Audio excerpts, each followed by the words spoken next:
जर ठरवलं हरणाने की बा मी याला शिकारच करू देणार नाही वाघाला, तर कधीही वाघ हरणाची शिकार करूच शकत नाही. जवळपास डबलच्या स्पीड आहे. जवळपास म्हणलं मी, एक्झॅक्टली नाही आहे, जवळपास एवढी जास्त स्पीड आहे की वाघ कुठंच ताळमेळच नाही. म्हणजे जेव्हा वाघ 60 किलोमीटर तर 40 किलोमीटरचं अंतर कशाला म्हणतात, तेव्हा वाघाला तो हरण दिसणारच नाही कुठं पळून गेलं तर. बराबर आहे.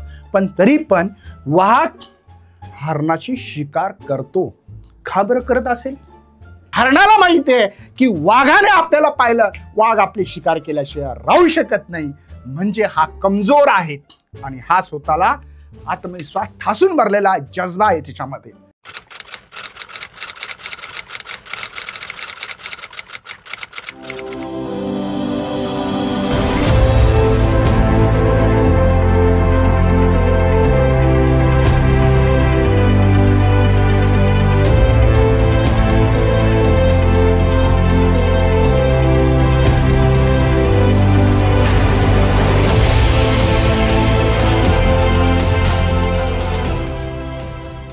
हॅलो विद्यार्थी मित्रांनो, मी सगळ्यांचं स्वागत करत आहे आपल्या मुकेश सर यूट्यूब चॅनलवर.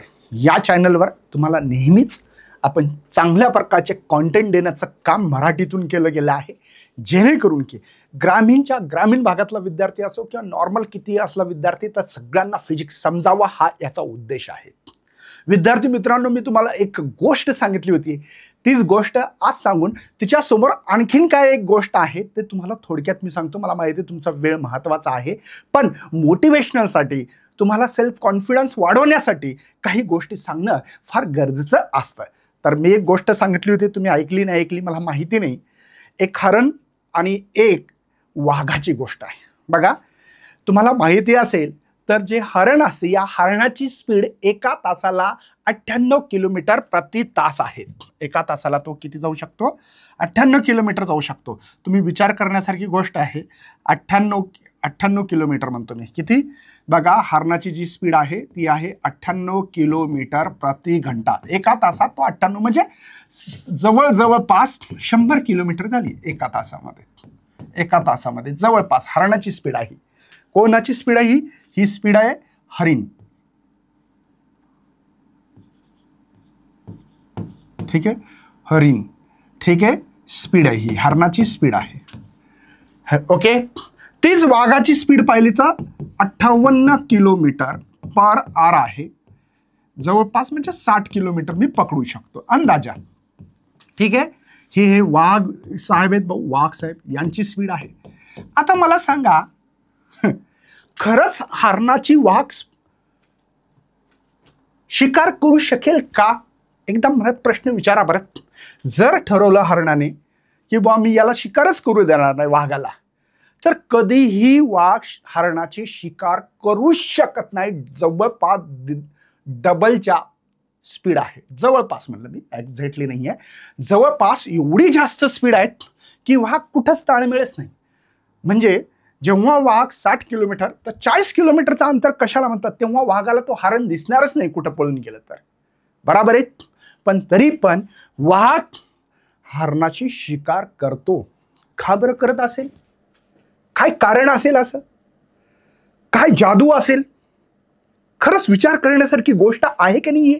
जर विचार केला तुम्हाला तर लक्षात येईल, हा वाघ हरणाची शिकार करू शकत नाही, तरी सुद्धा वाघ हरणाची शिकार करतो. याचं कारण आहे की वाघाकडे आहे आत्मविश्वास. भाऊ, काय आहे? आत्मविश्वास आहे की मी वाघ आहे आणि मी या हरणाची शिकार करणारच. आणि हरणाला माहिती आहे की वाघाने आपल्याला पाहिलं, वाघ आपली शिकार केल्याशिवाय राहू शकत नाही. म्हणजे हा कमजोर आहे आणि हा स्वतःला आत्मविश्वास ठासून भरलेला जज्बा आहे त्याच्यामध्ये की मी याची शिकार करू शकतो. म्हणजे मला सांगायचंय की काही जणांचा अभ्यास राहिला असेल तर तुम्ही घाबरून जाऊ नका. जसा हरण घाबरतं आणि त्याची शिकार केली जाते, तसे तुमची सुद्धा शिकार होऊ शकते. म्हणून घाबरू नका. सर माझे 10 चॅप्टर झाले नाही, 12 झाले नाही, 0 झाले असतील चॅप्टर, तर घाबरू नका. वाघासारखा आत्मविश्वास ठेवा, वाघासारखं एक जज्बा ठेवा. निश्चित तुम्ही तुमच्या यशापर्यंत पोहोचू शकाल, ही मी तुम्हाला गॅरंटी देऊ शकतो विद्यार्थी मित्रांनो. आता याच्यानंतरची गोष्ट नक्की ऐका. ही गोष्ट आपली ही केस नंबर 1 आहे, लक्षात घ्या. याला केस नंबर 1 म्हणू आपण. ही या दोघांच्या बाबतीत आहे. ठीक आहे केस. पण आता जी केस आहे माझ्याकडे केस नंबर 2 मध्ये बघा काय सांगतो ते. ठीक आहे, केस नंबर 2 मध्ये आता माझ्याकडे 2 प्राणी बदलले. आता वाघ वाघाच्या जागी आहे, वाघ आहे वाघाच्या जागी. आता या केसमध्ये येणार आहे माझ्याकडे गाय. ठीक आहे, आता नीट लक्षात घ्या काय फरक आहे बघा, कसा बदल घडतो जीवनामध्ये हे सांगायचंय मला. आता एक वाघ आहे आणि एक गाय. एका जंगलामध्ये गाय चरायला गेली, दिवसभर चरणं झालं. नेमकं संध्याकाळच्या वेळेसला जेव्हा त्या गाईला घरी जायचं असतं 5 वाजता, एक कन्सिडर करा 5 वाजता, 4:45 वाजता वाघाने त्या गायला बघितलं. आता गायला वाटलं की आता वाघ आपल्याला शिकार करणार. गाय जसं वाघाची म्हणजे चाहू लागली त्या गायला, ती गाय लागली पळायला समोर. वाघ तिच्या पाठीमागं, गाय समोर, वाघ पाठीमागं, गाय समोर, वाघ पाठीमागं, गाय समोर, वाघ पाठीमागं, जोरात पळायला लागली. एक टेकडी आली, गाय त्या टेकडीच्या खाली जम घेते आणि एका दलदलीमध्ये फसते. आता वाघाला थोडी माहिती आहे खाली काय, वाघ पण जोरात असतो, वाघ धरतो की लगेच त्या दलदलीमध्ये पण फसतो, दोघंही फसतात. मग आता वाघ प्रयत्न करते, आता फसली मी याला पकडू शकेल गायला, प्रयत्न करतो निघायचा, निघत नाही. गाय पण मी या वाघाच्या शिकारीपासून कसं बाहेर पडायचा प्रयत्न करते, पण गाय निघत नाही, वाघही निघत नाही त्या दलदलीमधून. मग या दोघांचं कळालं की बा आपण दोघंही निघू शकत नाही, चला थोडंसं बोलून घेऊ. बोलणं चालू करतात वाघ गाय, आणि बोलता बोलता गाय त्या वाघाला एक प्रश्न विचारते. प्रश्न काय विचारते माहिती आहे? तुला वाघा काही म्हणजे कोणी गुरु मित्र कोणी आहे का बाबा, आहे का तुझं कोणी गुरु आहे का? वाघ लगेच जोरात ओरडतो, काय म्हणली तू? अरे मी वाघ आहे या जंगलाचा, या जंगलाचा मी वाघ आहे, राजा आहे राजात, आणि मला या ठिकाणी कोणत्याही गुरुची गरज नाहीये आणि माझा कोणी गुरु बनण्याच्या लायकीचा सुद्धा नाहीये. तो घमंड जेव्हा उत्तर वाघ देतो तेव्हा गाय म्हणते, वाघोबा तुझं खरं आहे, पण एक लक्षात घे, तू वाचू शकणार नाही, आता तुला कोणीही वाचवायला येऊ शकत नाही, लक्षात घे. पण माझा जीव निश्चित 100% वाचणार. वाघ विचारतो कसं काय, कसं शक्य आहे? तर त्यावेळेस ती गाय म्हणते, बघ माझा एक गुरु आहे, मालक आहे, माझा कोणीतरी हितचिंतक आहे, तो आहे माझा मालक. आता 5 वाजले मी घरी गेले नाही, माझं वासरू घरी आहे, हंबरडत असेल. आता माझा मालक मला शोधत शोधत जंगलामध्ये येईल, मला बघेल आणि मला तिथून दोरी टाकून काय प्रयत्न करायचे तर करेल आणि मला या दलदलीतून बाहेर काढेल. कळालं का? पण तुला असं काढण्यासाठी कोणीही मदतीला येऊ शकत नाही, कारण की तुला गुरु नाही आहे. मला सांगायचं तात्पर्य काय मित्रांनो, कधी कधी घमंड वाघाचा हा घमंड त्या वाघाला मृत्यूचं कारण सुद्धा बघणार आहे. आणि गाय ही एकदम सोज्वळ असतं. गाय ही स्वतःला कोणाला तरी गुरु मानते स्वतःचा, म्हणून ही गाय बाहेर येणार आहे. मला सांगायचं काय, ठीक आहे आत्मविश्वास असणं फार गरजेचं आहे. या आत्मविश्वासामुळे वाघ या हरणाची शिकार करू शकतो, पण घमंडामुळे, घमंड जास्त झाल्यामुळे वाघ मरू सुद्धा शकतो. म्हणजे कधी कधी आपल्याला जर यश भेटलं तर घमंड करू नका आणि स्वतःला समजा की बाबा मला खूप मार्क यायले, मग कोणालाच बोलायचं नाही, शिक्षकाला बोलायचं नाही, या शिक्षकाला काय येते, याला काय येते, त्याला काय येतं, चिल्लर समजू नका. आपल्याला जे येत नाही ते विचारा. आपल्याला जे समजत नसेल, कोणीही असं दुनियामध्ये नाही की त्याला समजत नाही, त्याला कोणाला तरी गुरु माना. गुरु मानायचं आहे आज, म्हणून आम्ही इथे शिकवतोय. आम्हाला गुरु माना असं आम्ही म्हणत नाही, पण चॅनलला जर फॉलो करत असेल, रोज फॉलो करणे, रोज रेग्युलर अभ्यास करणे, काही नसेल येत तर कॉमेंट करणे, हे सातत्य तुमच्यामध्ये असलं पाहिजे. हे मला याच्यातून सांगायचं, गाय बनणं गरजेचं आहे. कधी कधी वाघ बनावं लागेल आत्मविश्वासासाठी, पण ज्या वेळेस बघा वेळ कशी आहे, वेळ अवलंबून आहे. जेव्हा तुम्हाला जिंकायचं वाघ बना, आणि जेव्हा तुम्हाला वाचायचं जीवनातून, जेव्हा तुम्हाला स्वतःच्या वर काही येतं त्यावेळेस तुम्हाला वाचायचं असेल, कोणाचं गायडन्स गुरु असणं गरजेचं आहे. तुम्ही तुमच्या आईवडिलाला माना, तुमच्या भावाला माना, शिक्षकाला किंवा युट्यूबला मुकेसरला माना, तुमची मर्जी जे मानत असेल त्यांना, पण गाय बनणं पण गरजेचं आहे. नक्कीच या 2 गोष्टीचा अर्थ तुम्हाला समजला असेल, कॉमेंट नक्की करा. मी समोर चाललोय, ठीक आहे. चला आज आपल्याला शिकायचं 2 पॅरलल वायर घेणार आहे. हा प्रश्न मी पहिल्याच हिच्यामध्ये शिकवला, पण ठीक आहे. इथे हे वायर झोपलेले आहेत, मी याला उभे करणार आहे, झोपलेले वायर उभे करणार आहेत. ठीक आहे, दोन्ही वायर घेतोय. नीट लक्षात घ्या काय काय करतो. 2 वायर घेतलेले बघा. हा एक वायर आहे तुमचा. या वायरमधून जो करंट फ्लो होतो तो I1 आहे. याला वायर 1 म्हटलंय. दुसरा एक वायर घेतो मी. तिथं पण पॅरलल वायर घेतला आणि हिच्यातून जो जाणारा करंट I2 आहे आणि हा सेकंड वायर आहे. चला आता मला इथं मी तुम्हाला दोन्ही गोष्टी समजून सांगितलेल्या आहेत. एक आहे राईट हँड रूल ओनली. ठीक आहे, मी इथं लिहून घेतो. राईट हँड रूल कशासाठी यूज करतात तर मी लिहून दिलं होतं. राईट हँड रूल, फक्त राईट हँड रूल म्हणतो मी. कशासाठी? जर करंट माहीत असेल, गिव्हन काय तुम्हाला, गिव्हन जर करंट असेल, गिव्हन जर करंट असेल तर तुम्ही काय फाइंड करू शकता बाबा? फाइंड काय करू शकता? फाइंड करू शकता तुम्ही मॅग्नेटिक फील्ड. काय करू शकता? मॅग्नेटिक फील्ड डायरेक्शन, मॅग्नेटिक फील्डचे डायरेक्शन. ठीक आहे, हे तुम्ही फाइंड करू शकता याद्वारे, राईट हँड रूलद्वारे. ठीक आहे, म्हणजे तुम्हाला इथं राईट हँड रूल, इथं करंट आहे पण मॅग्नेटिक फील्ड नाही, तुम्हाला मॅग्नेटिक फोर्स काढायचा आहे. लक्षात घ्या, समजतं ना? चला मग या ठिकाणी जर करंट असा असेल, राईट हँड बघा, थंबचं डायरेक्शन करंट न करा. 4 बोटं आतमध्ये का घेतले? मॅग्नेटिक फील्ड आत आहे बघा. करंट मॅग्नेटिक फील्ड आत आहे या कंडक्टरवर. बघा मी क्रॉस काढतो, म्हणजे आत जात असेल तर क्रॉस, मॅग्नेटिक फील्ड आत जात असेल तर क्रॉस. ही B1 आहे. नीट समजून घ्या. राईट हँड रूल लावला मी, माझा थंब वरी होता, 4 बोटा आतमध्ये होते, म्हणजे मॅग्नेटिक फील्ड आतमध्ये गेलेली आहेत.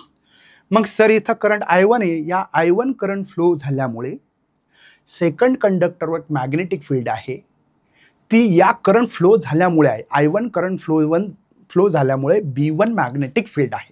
नीट समजत असेल अपेक्षा व्यक्त करतो. ठीक आहे, लक्षात आलं? I2 करंट आहे पण B1 मॅग्नेटिक फील्ड आहे. दोघांमधला अंतरला आपण D म्हणून घेऊ, चालेल? समजतं? आता आपल्याला दुसरा जो रूल आहे त्याचं नाव आहे काय? त्याचं नाव आहे फ्लेमिंग लेफ्ट हँड रूल. नाही, right, Fleming right hand rule आहे. यामध्ये नीट लक्षात घ्या, आपल्याकडे 2 गोष्टी म्हणजे गिव्हन पाहिजे. एक पाहिजे असते करंट आणि दुसरी गोष्ट असली पाहिजे मॅग्नेटिक फील्ड. दोन्ही आहेत का? मॅग्नेटिक फील्ड माहीत पाहिजे, दोन्ही माहीत पाहिजे. त्यावेळेस तुम्ही फाइंड करू शकता मॅग्नेटिक फोर्स. FM म्हणजे मॅग्नेटिक फोर्स. लक्षात येतं? हे कळालं का? आणि राईट हँड रूल जो आहे तो असा आहे, हे थंब आहे, आपले 4 बोटा आहेत हे. ठीक आहे, हा करंट आहे, ही मॅग्नेटिक फील्ड आहे, हा मॅग्नेटिक फोर्स आहे. नीट लक्षात घ्या, करंट आहे असा, मॅग्नेटिक फील्ड आहे अंतर आत आत. आता नीट लक्षात घ्या, इथं राईट हँड रूल यूज करायचा. करंटचं डायरेक्शन थंब करा, थंब केलं, मॅग्नेटिक फील्ड आत आहे बघा, मॅग्नेटिक फील्ड आत दिसते, 4 बोटा आत टाकतोय. करंटचं डायरेक्शन थंब वरी आहे. फोर्स इकडे बघा, तळ हात कुठे? तळ हात म्हणजे मॅग्नेटिक फोर्स आहे. हे जे आपला पाम दिसतो, तळ हात दिसतो तो बघा. करंट आहे वर, थंब वर चालला बघा, माझा हा थंब दिसतो, हा थंब दिसतो वर आहे. मॅग्नेटिक फील्ड आत आहे. इथं मॅग्नेटिक फोर्स लागलाय बाबा, F सेकंड वायरवर लागला, पण त्याचं कारण 1 आहे. म्हणजे जर पहिल्या कंडक्टरमधून जर करंट फ्लो झाला नसता तर हे B1 आलं असतं का? नाही. समजलं ना? करंट फ्लो झाल्यामुळे I1 इथे या वायरवर, जो जवळ वायर D अंतरावर ठेवला आहे, तिथे B1 मॅग्नेटिक फील्ड तयार झाली. याचा अर्थ असा आहे, F21चा अर्थ असा असतो, हा मॅग्नेटिक फोर्स आहे. कोणता फोर्स आहे? मॅग्नेटिक फोर्स आहे, हा ना, magnetic force on wire second var magnetic force. पण कोणामुळे? ड्यू टू म्हणजे त्यामुळे, ड्यू टू फर्स्ट वायरमुळे. हे नीट लक्षात आलं? ओके, त्याला F21 वाचायचं नाही.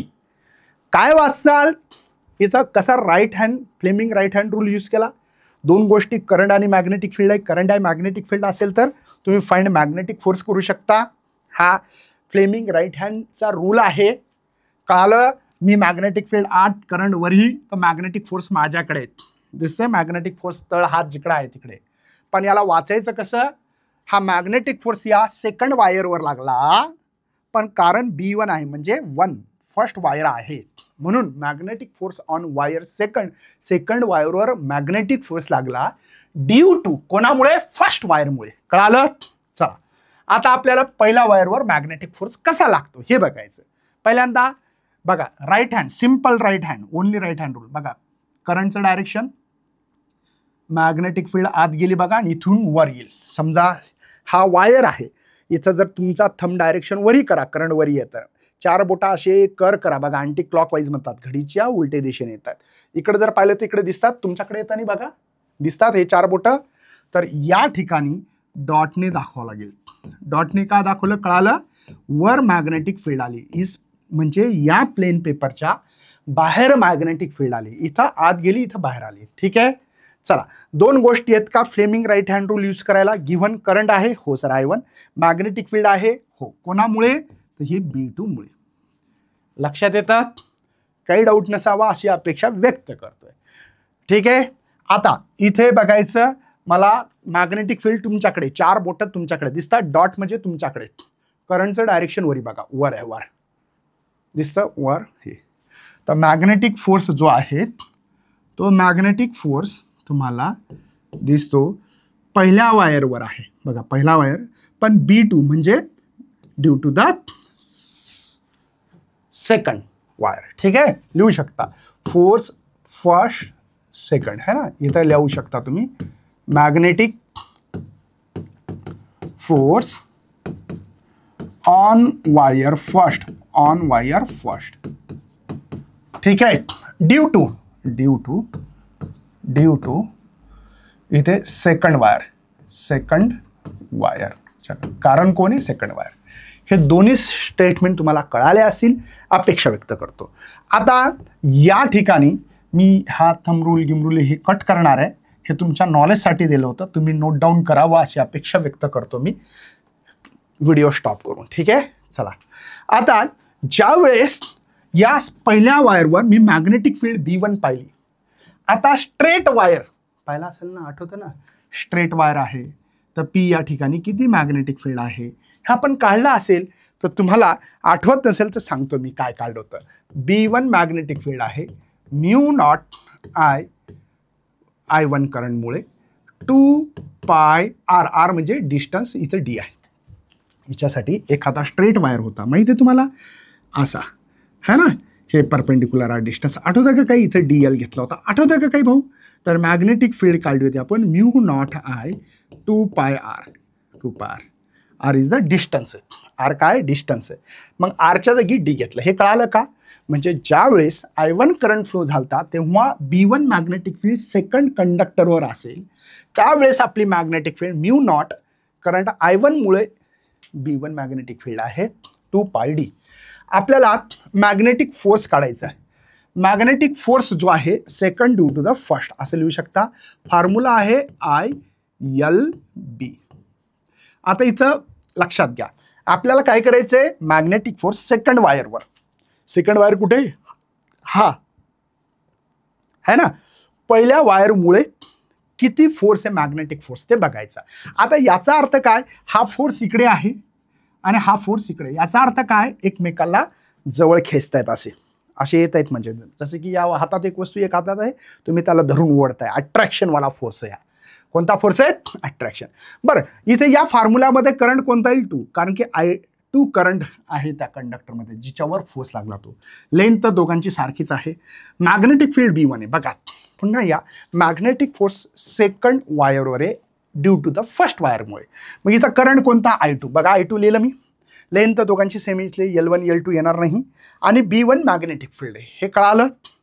चला मला वाटतं B1चा आपल्याकडे फॉर्म्युला माहिती आहे, म्हणून मी magnetic force second due to the first wire is equal to या ठिकाणी I2 हा L, B1ची व्हॅल्यू ठेवतोय मी बघा mu naught I1 divided by 2 pi D. कळतात? Magnetic force second due to the first wire या ठिकाणी बघा mu naught I1 I2 divided by 2 pi D असं ठेवू शकता आणि L इकडे ठेवू आपण. ठीक आहे. समजतं? आता यालाच तुम्ही असं म्हणू शकता, force on second wire due to the first wire per unit length.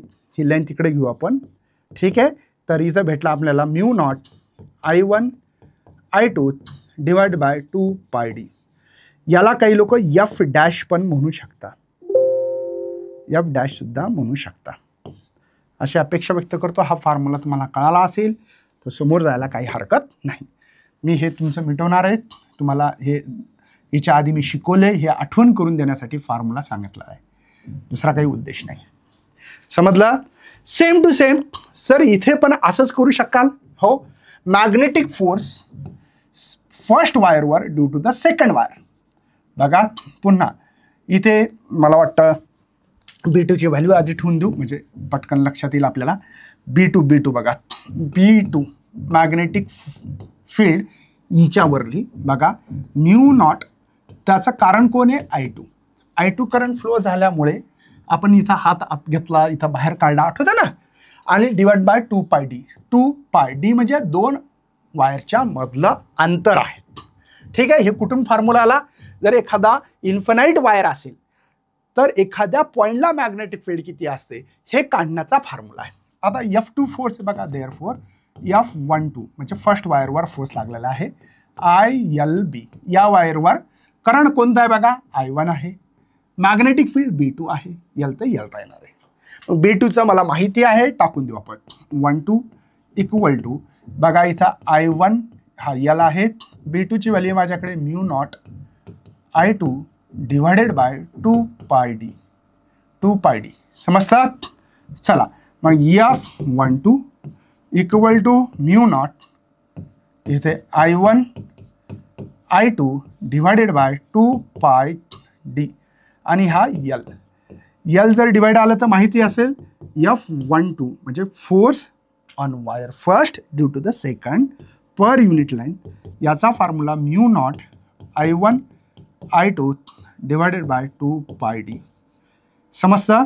किंवा याला F डॅश म्हणू शकता, first due to the second. F dash कशामुळे म्हणलं कळालं? Force per unit length. याचा अर्थ फोर्स पर युनिट लेंथ. हा फॉर्म्युला भेटला mu naught I1 I2 divide by 2 pi D. मला असं सांगायचं, force first wire due to the second equal to आहे दोघांचा. फक्त इथं काय होईल बघा, मायनस साईन येईल. मायनस का? एकाचं डायरेक्शन इकडे आहे, एकाचं डायरेक्शन इकडे आहे. लक्षात येतं ना? मी इथं मुद्दामून याला मायनस हिच्यासाठी लिहिलं. थोडासा माझं लॉजिक वेगळं असतं की तुम्हाला माहिती आहे, हा इकडे म्हणजे मायनस व्हॅल्यूज असतात एक्स ॲक्सिसवर आणि इकडे प्लस व्हॅल्यूज असतात. हा जो दिसतो इकडल्या साईडनं 1 2 इकडे प्लस साईन दिसत आहेत मला असं. हे 0 बघा, हे 2 इकडे -1 -2 म्हणून मी असं लिहिलं आहे. बघा हे लॉजिकली थोडंसं तुम्हाला बेस्ट वाटेल, बाकी दुसरं काही नाही. काय नाहीतर काही टीचर मी बघतोय यूट्यूबला स्वतःलाच खूप मोठं सांगतात, मी खूप मोठा आहे, मी खूप मोठा आहे. मग खूप भाऊ मी मोठा गिटा काही नाही आहे, मला शिकवायचं चांगलं. नाही तर काही लोक स्वतःचीच लाल करून खूप घेतात. मी बघितलं 2-4 व्हिडिओ, मीच असं सांगतोय यूट्यूबला जगात पहिला माझा व्हिडिओ वर्डमध्ये हे ते हे असले गप्पा मारतात भाऊ की विचारता सोय नाही आहे. तसं नाही आहे. सगळ्यांनाच पुस्तकातूनच शिकवायचं आहे. सगळेच हुशार आहेत. शिकवण्याची पद्धत प्रत्येकाची वेगळी असू शकते, नॉलेज देण्याची पद्धत वेगळी असू शकते. ठीक आहे ना? ठीक आहे, 50% लोकांना ठीक आहे अभ्यास नसेल केला म्हणून सांगता येत नसेल. काही लोकांना अभ्यास करूनही सांगता येत नाही, असे पण तर आहेत ना. काही लोकांना अरे भाऊ अंड्याच्या बाहेर पण निघले नाही बघा, असं करतात. भाऊ तसं नाही आहे, ते पुस्तकात आहे अभ्यास. सायंटिस्ट नाही झालो आम्ही आणखीन. ठीक आहे ना? ज्या दिवशी मी स्वतः काहीतरी रिसर्च करेल त्यावेळेस म्हणू भाऊ ठीक आहे हे बघा मी करून दाखवलंय. काय सांगा, मी कोणावर आरोप करत नाहीये, समजून जा. काही लोक अशी लाल का करतात हे कळत नाही मला.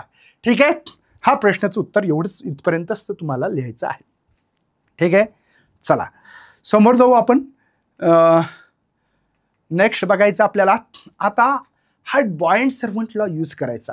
आता आपल्याला एक सर्क्युलर कॉईल आहे असं समजा, एक सर्क्युलर कॉईल आहे, कन्सिडर करा एक सर्क्युलर कॉईल आहे. आपल्याला हिच्यातून सेंटरला मॅग्नेटिक फील्ड किती असेल या वायरमध्ये करंट फ्लो झाल्यामुळे अँटी क्लॉकवाईज करू. ठीक आहे, अँटी क्लॉकवाईज. तर इथं बघा राईट हँड रूल बघा, मॅग्नेटिक फील्ड आत. इथं बघा करंट असा, मॅग्नेटिक फील्ड आत, करंट असा, मॅग्नेटिक फील्ड इथेच येईल. सेंटरला मॅग्नेटिक फील्ड किती आहे सर्क्युलर कॉईलमध्ये ते बघायचं. पण तिच्या आधी आपण शिकू, आधी एक सर्क्युलर आर्क घेतला, याला आर्क म्हणतात. वर्तुळाचा तुकडा. काय म्हणायचं याला बावड्या? वर्तुळाचा तुकडा म्हणायचं रे बाबा. वर्तुळाचा एवढा तुकडा घेतला. या तुकड्यामुळे या सेंटरला, ओ हे सेंटर आहे त्याचं, तिथे किती मॅग्नेटिक फील्ड असेल हे आपल्याला सांगायचं. आता थेरी काय लावी, काही मुलं खूप म्हणतात म्हणून वास्तू वाचायची गरज नाही, फेकाता आलं पाहिजे. बघा, consider circular arc wire A B. दिसते तुला? इथं काय घेतलेलं आहे, हिच्यातून करंट किती फ्लो होतो, आय नावाचा लिहायचं, बस म्हणाल लिहा. Circular arc A B subtend the angle, हे दिसतं अँगल भावा थीटा, है ना. आणि सेंटर काय आहे, O of the circle with the radius. याचा रेडियस किती घेतला, डीबी घेतलेला आपण part show in the figure. Consider the small element DL. बघा इथं डीएल नावाचं स्मॉल एलिमेंट घेतलाय, दिसतंय, परपेंडिक्युलर असतं. आता एक लक्षात घेण्यासारखी, कोणतंही जर लाईन सर्कम्फरन्स ऑफ सर्कलला कट करून जात असेल सेंटरला, तर ती परपेंडिक्युलरच असते, लक्षात घ्या. म्हणजे प्रत्येक रेडियस पण म्हणता येईल सर हा परपेंडिक्युलर आहे, हो हा परपेंडिक्युलर हो आहे. जर पुन्हा एकदा सांगतो, ज्यांनी ऐकलं नसेल त्यांच्यासाठी हे बरं बाबा. मी म्हणतोय हे जे काही तुमचं सेंटर आहे ना, जर एखादी लाईन तुम्ही मारत असाल, ती लाईन नाही मारायची, आणि तो सर्कम्फरन्स ऑफ सर्कलला जर कट करून जात असेल तर ती रेडियस म्हणता येईल याला, ती परपेंडिक्युलरच असतेच. हा मॅथमॅटिक्सचा रूल आहे, सगळ्यांना माहिती आहे. ठीक आहे. मग आपल्याला बॉइंड सर्वंट लॉ आपल्याला शिकायचा आहे इथे. ठीक आहे. मला वाटतं ही डायग्राम फार समजली असेल. या डायग्रामचा उपयोग करतो. पुन्हा बघा, छोटासा डीएल इथलाच तुकडा घेतला मी. हा डीएल तुकडा घेतल्यानंतर मी इथली मॅग्नेटिक फील्ड बघा आज सेंटरला असणार आहे. हा रेडियस आहे, अँगल बनला, ए टू बी घेतलं, आणि इथं छोटीशी इथली मॅग्नेटिक फील्ड आहे ती डीबी, ॲक्च्युली इथली आहे ती, ही जे दिसते ना ही इथे आहे. ठीक आहे. आपल्याकडे लॉ आहे, त्याचं नाव आहे बॉइंड सर्वंट लॉ.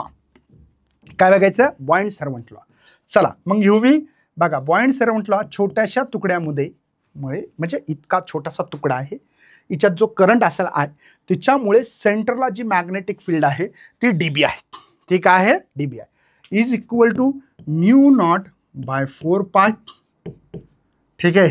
हे आय आहे, हे डी एल क्रॉस आर होणार आहे डिवाइड बाय आर क्यूब. तुम्हाला कदाचित हे सगळं माहीत असावं अशी अपेक्षा आहे.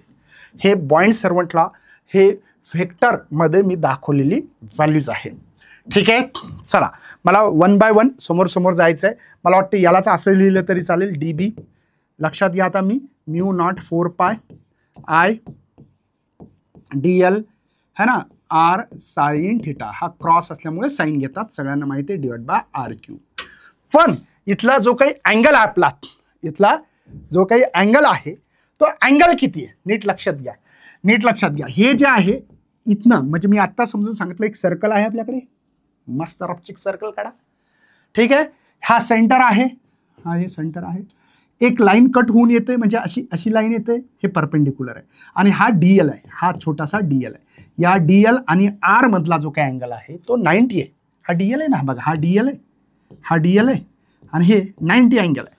म्हणजे अँगल बिटवीन तुम्ही लिहू शकता इथं जे आहे ते 90 आहे, 90 थिटा 90, आणि साइन 91 असे सगळ्यांना माहिती आहे, साइन 90. म्हणून मी D B is equal to mu not by 4 बघा आय. मला वाटतं एक आर कॅन्सल पण करून घेऊ, म्हणजे कामात काम झालं पाहिजे आपलं.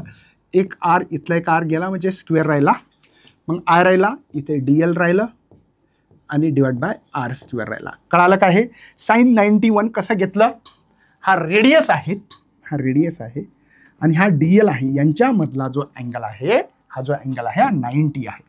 समजलं? ओके.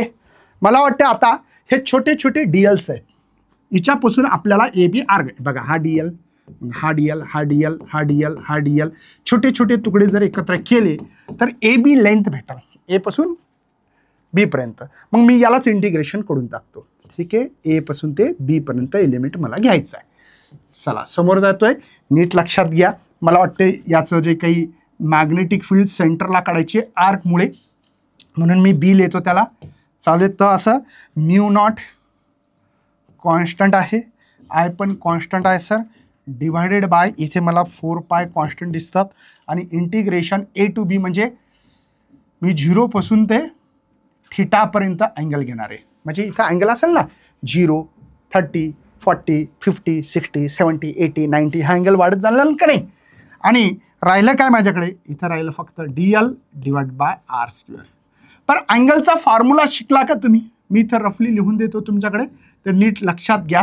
अँगल म्हणजे काय, अँगल म्हणजे काय, थिटा म्हणजे काय. थिटा म्हणजे आर्क लेंथ, माहिती आहे ना, साधा फॉर्म्युला सांगतो, arc length divided by radius, divide by radius. आता आर्क लेंथ काय, DL आहे, DL divide by radius R आहे, राईट आहे. मला DL ची व्हॅल्यू जर टाकली तर काय होईल, DL is equal to R into D theta म्हणू आपण.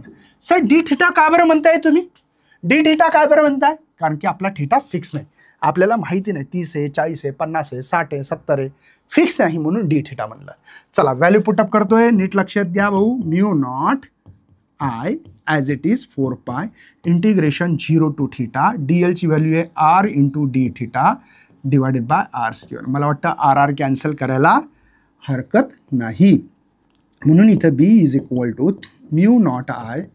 नीट लक्षात घ्या आता 4 पाय, हे R कॉन्स्टंट आहे, रेडियस कधी बदलत नसतो सर्कलचा, माहिती आहे ना, म्हणून त्याचं इंटिग्रेशन होत नाही 0 टू थिटा या डी थिटा. आता हा डी थिटाचं इंटिग्रेशन, थिटाच इंटिग्रेशन यायला पाहिजे, नसेल येत तर भाऊ जरासं बघा बघा, म्यू नॉट बाय 4 पाय हे I बाय R, इथे थिटा असा तुम्हाला आर्क, सर्क्युलर आर्क राहिलं तर त्या सेंटरला किती मॅग्नेटिक फील्ड राहील, तर ते डिपेंड राहणार आहे तुमचा थिटा किती आहे, या थिटावर अवलंबून आहे. 10, 20, 30, 40 डिग्री आहे. करंट तर आहेच, अर्थ रेडियस तर आहे, पण एखाद्या सर्कलचा रेडियस फिक्स होणार आहे, ठीक आहे. तर mu naught by 4 pi I upon R into theta. Mu not by 4 pi constant value 10⁻⁷ value आहे, सगळ्यांना माहीत पाहिजे.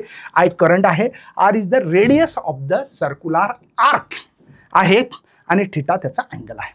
बरं, काही जणांच्या मनात असा प्रश्न येऊ शकतो, सर कंप्लीट सर्कल घेतलं तर काय होईल बरं, बघू त्याला काय आहे, आपल्याला काय चाललंय बघा. एक सर्कल असेल तर कंप्लीट सर्कल झाला, तर तिच्या सेंटरला किती मॅग्नेटिक फील्ड असेल, असला प्रश्न आला तर काय करायचं सर, सिंपल आहे. या ठिकाणचं हे जे काही दिसतं हे इक्वेशन महत्वाचं आहे आपल्यासाठी, म्हणून आपण याच ठिकाणी डी थिटा जो आहे कंप्लीट सर्कलला आपल्याला 2 पाय भेटणार, कारण की एक कंप्लीट सर्कल करण्याचं माप आहे अँगलमध्ये 2 पाय. टाकून देऊ बघा, चला. B is equal to mu not I divide by 4 pi R. इथे इंटिग्रेशन डी थिटाची व्हॅल्यू आपल्याकडे आहे, इथे 2 पाय, 2 पाय. लक्षात येतं. आता इथं तुम्ही करत बसू नका, हायर लिमिट थिटा आहे, लोअर लिमिट 0 आहे, 0 मायनस करून काही फायदा होत नाही. काही जणांना इंटिग्रेशन मॅथमॅटिक्स खूप छान वाटतं आणि मस्तपैकी रपचिक रपचिक करायला असतात, असं करायचं नाही. आता काय होईल बरं, हा पाय पाय कॅन्सल, 2 2 जा 4, तर इथं येईल आपल्याकडे mu naught I divided by 2R. म्हणजे जर कंप्लीट सर्कल असेल, फुल सर्कल असेल, तर त्या सेंटरला म्हणजे सर्कलच्या सेंटरला मॅग्नेटिक फील्ड असणार आहे mu naught I divide bye 2R. मला अशी अपेक्षा आहे बरं सगळ्यांना कळालं असेल, कारण की हे डेरिव्हेशन्स फार काही किचकट नाही, कॉम्प्लिकेटेड नाही, पण तिच्यासाठी बॉइंड सर्वंट लॉ जो आहे तो पाठ असला पाहिजे. नाही तर नाम सत्य आहे, शिरापुरी फक्त आहे बावडा. कळालं का, लक्षात आलं असेल. ओके, अपेक्षा व्यक्त करतो भावा, अपेक्षा व्यक्त करतो की समजला असेल. आपल्याला समोर जायचंय आणि समोरचा प्रश्न आपल्याकडे आता या ठिकाणी सिंपल, फार कठीण नाही, ठीक आहे. आत्ताच्या आत्ता आपण काय काय शिकलो, तर सर्वात आधी शिकलो आपण या ठिकाणी 2 पॅरेलल वायर असतील तर त्यांचा जो काय magnetic force per unit length mu naught I1 I2 divide by 2 pi D हा फॉर्म्युला शिकलोय. 2 पॅरेलल वायर आहेत तर फोर्स ऑफ अट्रॅक्शन असतं, आणि जर अँटी पॅरेलल जर असतील तर रिपल्शन पण होतं. मला जर एखादं पेज जर भेटलं कुठं तर मी तिथं तुम्हाला सांगू टाकतो भावा कुठं आहे. इथे बघा, एक प्रॅक्टिकल करून दाखवतो, ठीक आहे. बघा मी काय म्हटलं, कंडक्टरमधून करंट फ्लो झाला I1 नावाचा, हा कंडक्टर 1 आहे, दुसरा कंडक्टर आहे पण त्याच्यात पॅरेलल आहे, पण करंट अपोजिट डायरेक्शन आहे. पहिल्यांदा दोघांचं डायरेक्शन सेम होतं, पहिला रूल काय वापरायचा आपल्याला, राईट हँड रूल. काय आहे सर, गिवन जर करंट असेल तर फाइंड काय करू शकता सांगा, मॅग्नेटिक फील्डचं डायरेक्शन है ना, मॅग्नेटिक फील्ड डायरेक्शन करू शकता. ठीक आहे, करायचं. चला बघा, राईट हँड रूल, थंब वरी करंट मॅग्नेटिक फील्ड. बघा करंट मॅग्नेटिक, 4 बोटं करायचे बघा. करंट हे 4 बोटं मस्त सर्कलमध्ये फिरवायचे असे बघा. तर इथे या पॉइंटला मॅग्नेटिक फील्ड आतमध्ये, आत म्हणजे काय, क्रॉस, आत म्हणजे काय, क्रॉस म्हणजे ही मॅग्नेटिक फील्ड आत चालली. B1 मॅग्नेटिक फील्ड का लिहिली, I1 करंट फ्लो होण्यामुळे सेकंड कंडक्टरवर मॅग्नेटिक फील्ड आत जात आहे. समजतं, काय टेन्शन आहे. चला इथे बघा बरं, आता इथे आपल्याला बघायचंय कोणता रूल, सेकंड, कोणता, फ्लेमिंग है ना, राईट हँड रूल. काय सांगतात, जर गिवन तुम्हाला, काय गिवन म्हणजे दिलेला असेल, एक तर करंट माहिती पाहिजे आणि एक मॅग्नेटिक फील्डचं डायरेक्शन माहित पाहिजे. मॅग्नेटिक फील्डचं डायरेक्शन माहित पाहिजे, 2 गोष्टी माहित पाहिजे. समजलं, 2 गोष्टी, करंट आणि मॅग्नेटिक फील्डचं डायरेक्शन. बघा करंट आहे, हो सर, मॅग्नेटिक फील्डचं डायरेक्शन, हो सर, आतमध्ये. राईट हँड रूल काय सांगतोय, हा मस्त छानपैकी असा माझा थंब आहे, हे बापरे बोट बा माझे किती जाड झाले यार. हा बघा, हे करंट आहे, दिवाळीचं खवखव झाले का नो, हे मॅग्नेटिक फील्ड आहे रे बाबा, आणि हा मॅग्नेटिक फोर्स आहे. मस्त राईट हँड घ्यायचा, भले तुम्ही लेफ्टी असेल तरी राईटच घ्यायचा. काय करायचं, 4 बोटं आत टाकायची अशी, जिथं नाही बोटं टाकायची तिथं टाकायचं. फक्त बघा टाकले का, करंट कुठे खाली आहे म्हणजे थंबला खाली घ्यावं लागेल. घेतलं, बघा मॅग्नेटिक फील्ड आत, करंट खाली, पाम कुठं आला बघा, तळहात कुठं आला माझा, या दिशेने. तर हा मॅग्नेटिक फोर्स आहे, कोण्या वायरवर लागला, सेकंड वायरवर. कोणामुळे, B1 मुळे, म्हणजे 1. म्हणजे मॅग्नेटिक फोर्स सेकंड वायरवर आहे, पण त्याचं कारण हे आहे, कारण की यानं जर करंट फ्लो केला नसेल तर मॅग्नेटिक फील्ड नसती आली बावड्या. समजलं. चला आता हिच्यावर येऊ. ठीक आहे, बघा करंट फ्लो करा इथे असा, बघा खाली 4 बोटं, सिंपल राईट हँड रूल. हा सिंपल, फक्त हिच्यात थंब आणि 4 बोटाचंच काम आहे, पामचं काम नसते राईट हँड रूलमध्ये. काय दिसतं, मॅग्नेटिक फील्ड आतमध्ये, म्हणजे क्रॉस करा सर, क्रॉस. ही मॅग्नेटिक फील्ड B2 का, कारण की I2 करंट फ्लो झाल्यामुळे मॅग्नेटिक फील्ड B2 आहे. हा रूल वापरायचा आहे, फ्लेमिंग राईट हँड रूल. बघू, चला आता बघा काय सांगतो ते नीट लक्षात घ्या. सर मॅग्नेटिक फील्ड आत गेली, करंट वरी बघा, करंट वर चालला, हा बघा मॅग्नेटिक फील्ड आत, हे 4 बोटं आत घातले, जसं तुमच्याकडे तसे आत घातले, म्हणजे पाम इकडे आहे बघा, तळहात माझ्याकडे आहे, म्हणून हा काय दिसतं, फर्स्ट वायरवर फोर्स लागला, पण सेकंड वायर कारण आहे, B2 कारण आहे. बघा हा फोर्स इकडे, हा फोर्स इकडे, म्हणजे काय, रिपल्शन व्हायला लागला, रिपल्शन. मला एवढं समजून सांगायचं होतं, है ना, रिपल्शन आहे. ठीक आहे, चला आता आपल्याकडे अट्रॅक्शन रिपल्शन सगळा खेळ काय खेळला आपण. आता आपल्याला जायचं एका क्वेश्चन्सवर, तो आहे हा, axial magnetic field produce the current in circular coil. एक सर्क्युलर कॉईल आहे, तिच्या ॲक्सिसवर एक पॉईंट घेतला, तिथे किती मॅग्नेटिक फील्ड असेल हा आपल्याकडे प्रश्न आहे. कळतं का बाबा. एक सर्क्युलर कॉईल घ्या, घेतली सर. एक ॲक्सिस घ्या, घेतली सर. या ॲक्सिसवर एक P पॉईंट घ्या, कोणता घ्या असं काही गरजेचं नाही आहे, कुठे घ्या, इथं घेऊ. P पॉईंट घेतला तर या P पॉईंटला या कंडक्टरमधून करंट फ्लो, या सर्क्युलर कॉईल करंट लूप जो आहे तिथून करंट फ्लो झाल्यामुळे या P पोझिशनला किती मॅग्नेटिक फील्ड आहे हे काढण्याचा फॉर्म्युला तयार करायचा आहे. आय विल रिपीट, नीट ऐका, उघडा डोळे बघा नीट, भावड्या उघडा डोळे बघा नीट. मी काय म्हणलं, करंट फ्लो होतोय, आणि या ॲक्सिसच्या एखादा पॉईंट इथे घ्या कुठेतरी घ्या. मॅथमॅटिकली थोडंसं चांगलं वाटलं पाहिजे, कॅल्क्युलेशन्स करता आले पाहिजे, राईट अँगल ट्रायंगल अमकं ढमकं मॅथमॅटिकचे रूल लावता आले पाहिजे, है ना. नाही तर सर मी कसाही काढेल, नाही तसं नसते जमत. ठीक आहे. तर काही लोक म्हणतील सर तुम्ही असंच का काढला, असं काढता का? हो काढू शकतो. बघा हे पी पोझिशनला मॅग्नेटिक फील्ड काढा, इथे करंट फ्लो होण्यामुळे या वायरमध्ये काढू शकता, काही अडचण नाही बाबा. एकच अर्थ आहे, पुस्तकात असं दिलं, मला असं घ्यावं लागेल, बाकी काय करावं लागेल असं, है ना. याला ॲक्सिस घ्यावं लागतील, ॲक्सिस घ्यावं लागेल, है ना, ॲक्सिस घ्यावं लागतील, असे काढावं लागेल. पण ते थोडंसं दिसायला बरं नाही वाटत ना, म्हणून नाही घेतलं. ठीक आहे. ओके, हे लक्षात येतं. तर आपल्याला या ठिकाणी करंट फ्लो झाल्यामुळे, या ठिकाणी म्हणजे सर्क्युलर कॉइलमध्ये करंट फ्लो झाल्यामुळे ॲक्सिसवर एखाद्या पॉइंटला किती मॅग्नेटिक फील्ड असेल हे काढण्याचा फॉर्म्युला तयार करायचा सांगितलेला आहे. आणि ही जी सर्क्युलर कॉइल आहे ती एक्स वाय प्लेनमध्ये, एक्स वाय बघा, ही एक्स ॲक्सिस आहे, ही वाय असं झालं किंवा असं घ्या, काही प्रॉब्लेम नाही, तुम्हाला जसं वाटेल तसं. हे फेकॉलॉजी आहे, फेकता आलं पाहिजे. याच्यात कोणतीही नेम नाहीत फिजिक्समध्ये की ग्रामॅटिकल बरोबर असलं पाहिजे, मागं पुढं झालं, काही नाही, रपचिक लिहायचं. बघा, शो द सर्क्युलर लूप आहे, वायर कॅरिंग द करंट आहे, याच्यातून वाहणारा करंट आहे. ठीक आहे. The loop itself x Y प्लेनमध्ये ठेवायचं, त्याचं सेंटर ओ, काही द्या, सी द्या, ओ द्या, काय प्रॉब्लेम काय बाबा, काही टेन्शन नाही, तुम्हाला जसं वाटेल तसं लिहा. The current carrying the current I and R is the radius of the circular coil. Okay, बस मनाने लिहा. Calculate the magnetic field at the axis P point असं लिहून टाका. ठीक आहे.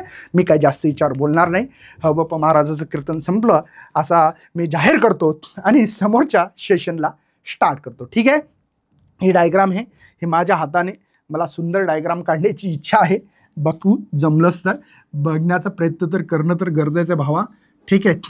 हे सर्क्युलर कॉइल काढली मस्तपैकी, एक असल्या प्रकारची ॲक्सिस घेतली मी, एक पॉईंट घेतला पी, हिच्यावर मला मॅग्नेटिक फील्ड काढायची. बरं सर, इथे ही घेऊ एक्स ॲक्सिस. ठीक आहे. ही घेतली मी, वाय ॲक्सिस घेतो, ही एक्स घेतो आणि ही झेड ॲक्सिस आहे, कारण की झेड ॲक्सिसवर तर आपल्याला काढायचं ना बाबा, हेच तर महत्त्वाचं आहे. मी एलिमेंट घेऊ शकतो, कुठलाही एलिमेंट घ्या, असं काही नसतं. ठीक आहे. इथं डी एल दाखवलं म्हणून पुस्तकात मी पण डी एल म्हणतोय, इथे पण दाखवू शकता. करंट अँटी क्लॉकवाईज दाखवायचं आहे, करंट अँटी क्लॉकवाईज दाखवलं आपण. ठीक आहे. क्लॉकवाईज दाखवलं तर काही प्रॉब्लेम आहे का? नाही. पुस्तकात जसं आहे तसं लिहा. का बरं? कारण की जेव्हा पेपर चेक केला जातो तेव्हा पुस्तकाचा रेफरन्स घेतला जातो. डी एल आहे. ठीक आहे. छोटासा तुकडा हा. बरं, आता हा जो काही रेडियस आहे, हा रेडियस म्हणजे हा रेडियस आहे, हा पण रेडियस आहे, इथून इथपर्यंतचा रेडियस आहे. समजलं का?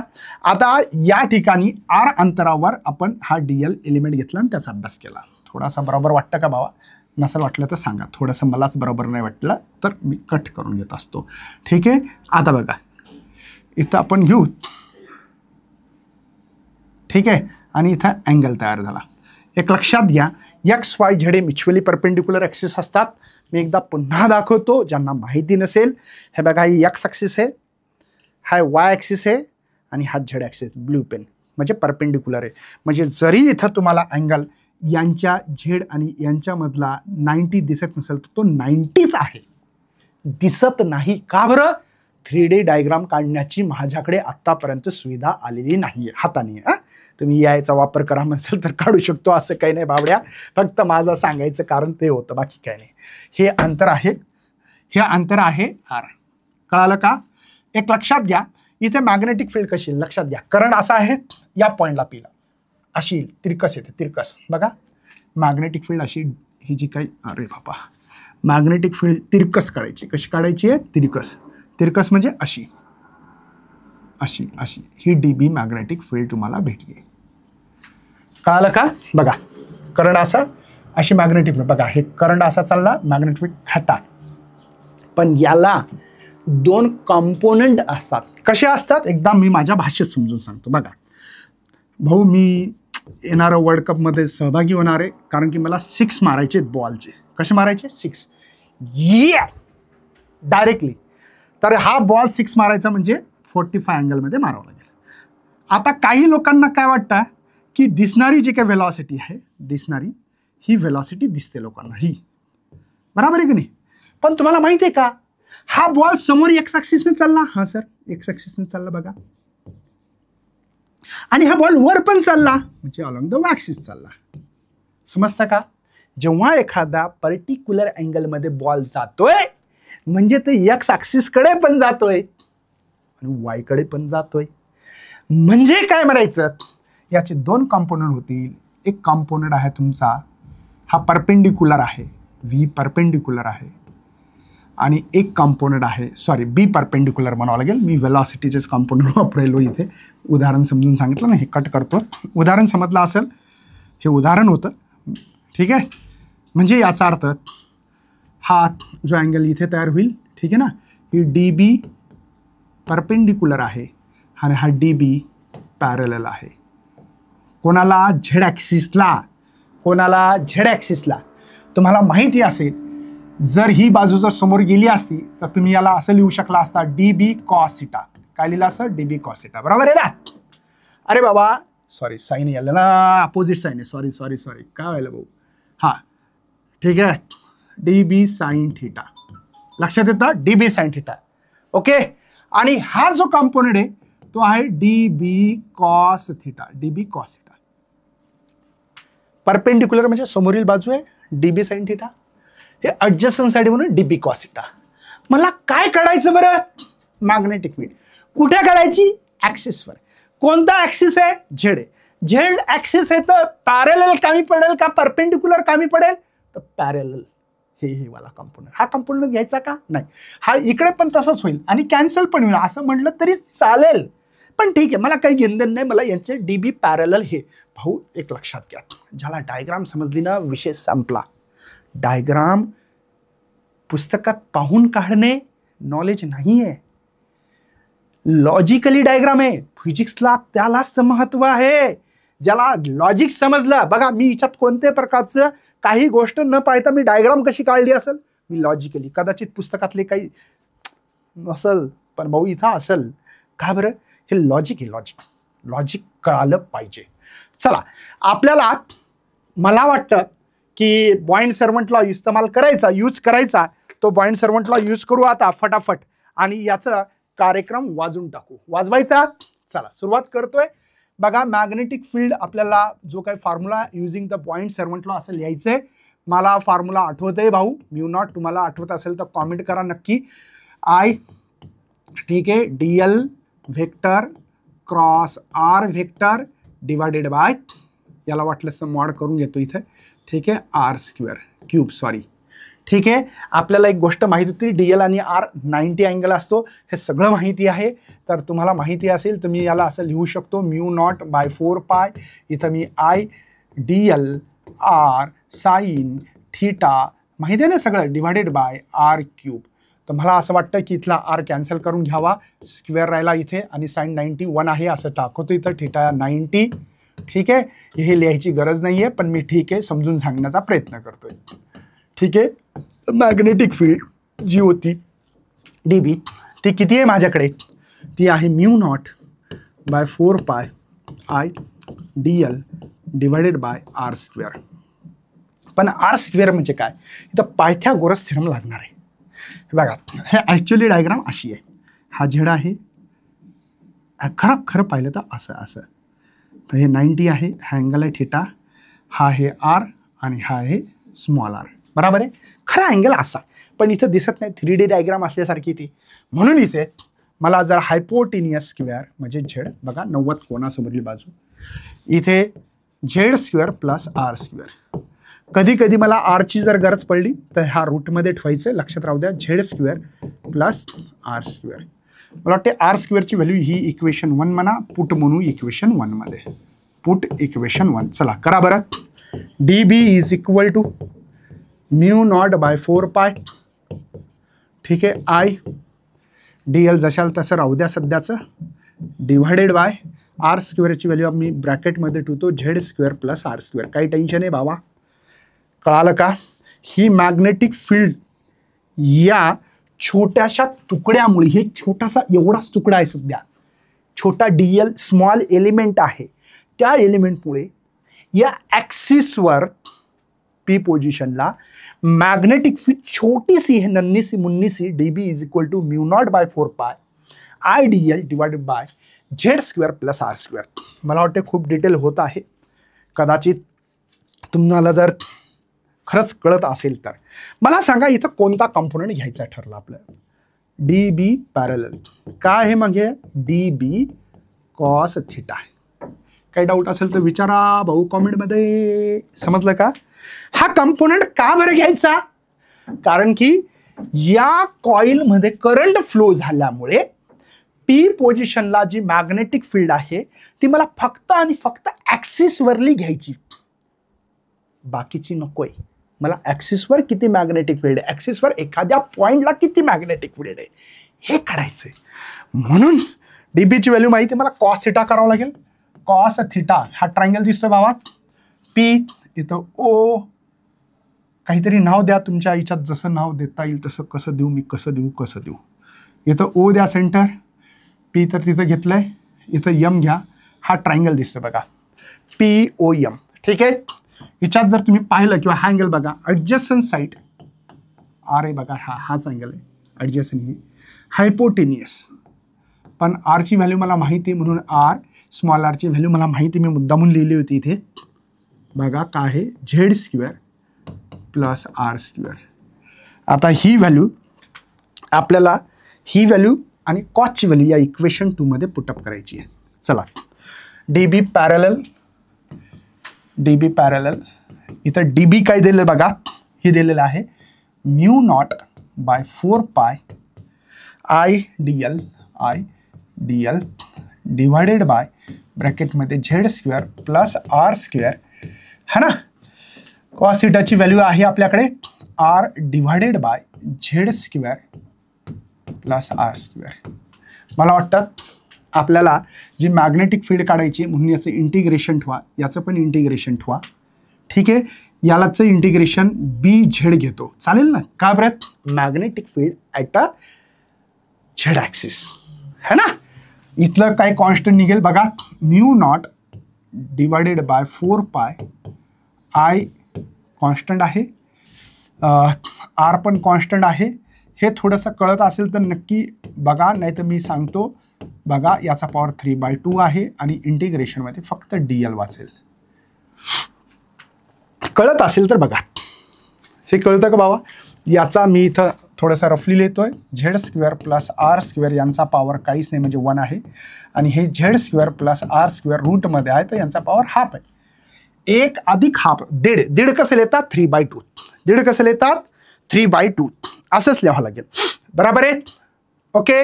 मला अपेक्षा आहे तुम्हाला समजत असावं. समोर जातोय.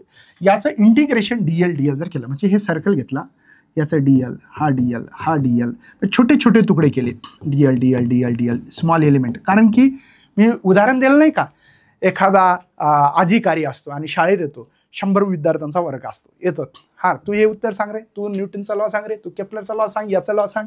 4-5 मुलांना प्रश्न विचारतात, उत्तरे दिले. वा वा वा छान वर्ग आहे. माहिती मला गधा असतो पण छान वर्ग आहे. तो शिक्षण अधिकारी म्हणतो. म्हणजे इंटिग्रेशन मध्ये ठेवतो. छोटे तुकडे केले तर हा काय होईल, सर्कल होईल. आणि सर्कल म्हणजे सर्कम्फरन्स ऑफ सर्कलचा फॉर्म्युला 2πr आहे. कळालं का? 2πr. म्हणून इथं BZ is equal to μ0 IR divided by 4π Z² plus R² power 3/2 आणि याचं इंटिग्रेशन 2πr आलं. समजला असेल. इंटिग्रेशन फक्त आणि फक्त DL ची व्हॅल्यू 2πr ठेवली, बाकी काहीही केलं नाही. पाय कॅन्सल, 2 2 जा 4 RR चा स्क्वेअर. चला लिहा बरं सर. BZ आहे हा, 2 नाही आहे, BZ येते. μ0 ओके, इथे 2 राहिलं. Okay sir. इथं IR², इथं काय झालं सर, हा Z² प्लस R² पॉवर 3/2. म्हणजे जर एखाद्या सर्क्युलर कंडक्टिंग वायरमधून करंट फ्लो होत असेल तर त्याच्या ॲक्सिसवर एखाद्या पॉइंटला मॅग्नेटिक फील्ड भेटणार आहे μ0/2 IR² डिवायडेड बाय ब्रॅकेटमध्ये Z² + R² पॉवर 3/2. मला अशी अपेक्षा आहेत की हा सगळा फॉर्म्युला मस्त रपचिक सगळ्यांना कळाला असेल. तर रपचिक मस्त थंब करा, लाईक करा, या व्हिडिओला शेअर करणं गरजेचं आहे बाबा, जे की तुम्ही करत असता. चला, हे मस्त डेरिव्हेशन बनवण्याचा प्रयत्न केला. हा पॉईंट सर्वंट लॉ आहे. क्रॉस असेल तर साईन वापरतात. मग इथला RR कॅन्सल झाला. साईन 90 का बरं? माहिती आहे ना, रेडियस हा कधी पण 90 कसं होतं ते कळालं असेल. हा DB भेटला μ0 4π/IDL R². मग मला इथं पायथागोरसचा थेरम लावला मी. हे Z R ही कॅपिटल R आहे. तर मग R² = Z² + R², capital R². ही व्हॅल्यू पण हा स्क्वेअर गेला तर रूटमध्ये येतं. पण या R² ची व्हॅल्यू पुटअप केली. पण मला DB पॅरेलल काढायचे. DB cos θ डायग्राम समजून सांगितली मुद्दाम.